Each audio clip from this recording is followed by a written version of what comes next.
Step 2 in the 10-part series of how to buy a home is get pre-approved. Once you have your credit score in check, you can go ahead and get pre-approved with the lender. A couple things they'll need. You're going to need your W-2s, your 1099s if you have any of that, your income statements. What I personally used when I bought my home was my tax returns for the last, I think it was 2-3 years.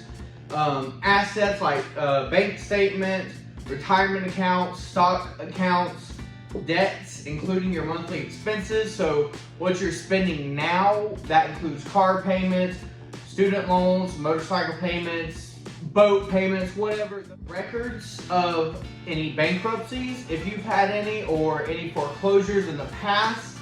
Like I said, your current rent, what you're paying currently, any child support you have, alimony payments, and anything like that.